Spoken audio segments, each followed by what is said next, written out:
Assalamualaikum warahmatullahi wabarakatuh. Di sini saya akan mempresentasikan PowerPoint saya yang berjudul tentang mekanisme perdagangan efek.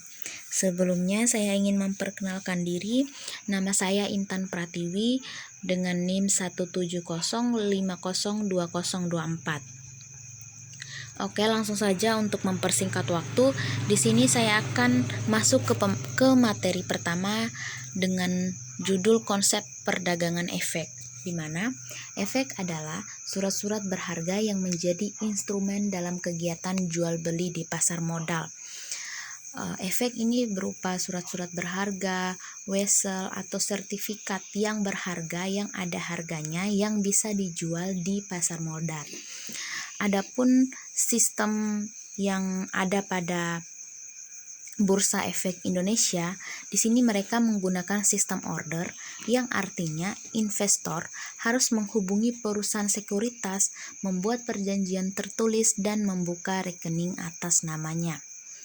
Maksudnya di sini nasabah ini harus menghubungi perusahaan sekuritas. Perusahaan sekuritas ini berupa perusahaan perantara, penengah, atau perusahaan broker yang ada di Bursa Efek Indonesia, dan nasabah tersebut wajib membuka rekening dan wajib menjadi nasabah di salah satu perusahaan sekuritas. Setelah nasabah membuka rekening di perusahaan efek, perusahaan sekuritas kemudian menjalankan order yang diminta nasabah. Nah, perusahaan sekuritas juga dapat melakukan transaksi pembelian dan penjualan saham atas nama mereka sebagai perwakilan dari portofolio perusahaan. Materi kedua yaitu tentang proses dan prosedur perdagangan efek, di mana prosedur pertama,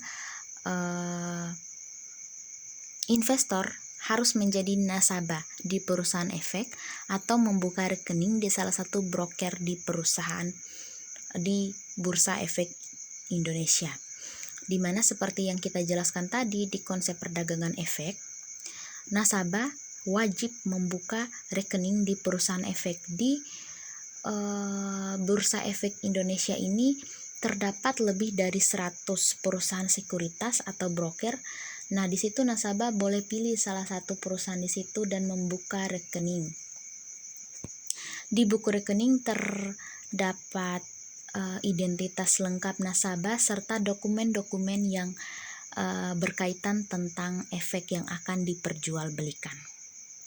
Yang kedua yaitu pelaksanaan order nasabah, di mana nasabah akan memesan atau menjual belikan melalui sales konfirmasi ulang ke nasabah, dan sales akan meneruskan pesanan ke nasabah. Pesanan nasabah ke PJPP akan meneruskan ke stafnya, dan PJPP akan konfirmasi transaksi ke contracting dan akan menerima rekapitulasi. Lalu bagian contracting akan memproses transaksi nasabah dan mengirim konfirmasi transaksi ke nasabah. Di sini pelaksanaan order nasabah terbagi menjadi dua bagian. Yang pertama online trading dan yang kedua traditional trading, di mana online trading di sini nasabah memesan melalui online, melalui situs web di Bursa Efek Indonesia. Sedangkan traditional trading ini nasabah langsung ke perusahaan efek untuk membicarakan hal-hal yang berkaitan dengan perdagangan efek yang akan diperjualbelikan. Selanjutnya prosedur ketiga yaitu tentang verifikasi dan validasi order, di mana setiap order yang masuk akan dilakukan verifikasi dan validasi melalui sistem dari anggota Bursa Efek. Jadi di sini anggota Bursa Efek itulah yang mempunyai tanggung jawab. Yang keempat yaitu transaksi terjadi. Nah, di sini transaksi terjadi antara nasabah dan perusahaan efek serta investor atau serta penjual, di mana transaksi ini akan dilakukan perantara antara nasabah dengan si penjual melalui perusahaan sekuritas atau broker. Selanjutnya yang kelima yaitu penyelesaian transaksi, di mana nasabah akan mendapatkan hak-haknya setelah beberapa proses seperti keriling, pemindahan pembukuan dan lain-lain. Nah, terakhir di sini yaitu penyelesaian transaksi, di mana nasabah di sini akan mendapatkan apa yang dia inginkan setelah melalui beberapa proses dan prosedur yang ditentukan dalam perdagangan efek ini. Selanjutnya materi ketiga yaitu tentang pihak yang terlibat dalam perdagangan efek. Yang pertama yaitu emiten, yaitu perusahaan yang memberikan penawaran umum guna mendapatkan dana untuk pengembangan dan kegiatan usaha. Yang kedua yaitu perantara emisi, yaitu orang-orang yang memberikan jasa konsultasi kepada emiten jika menginginkan perusahaannya go publik. Ini berupa para konsultan atau mereka yang tahu tentang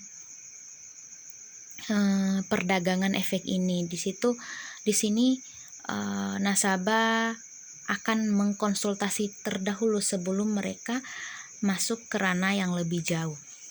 Yang ketiga yaitu badan pelaksana pasar modal, itu anggota yang ada pada pasar modal itu sendiri.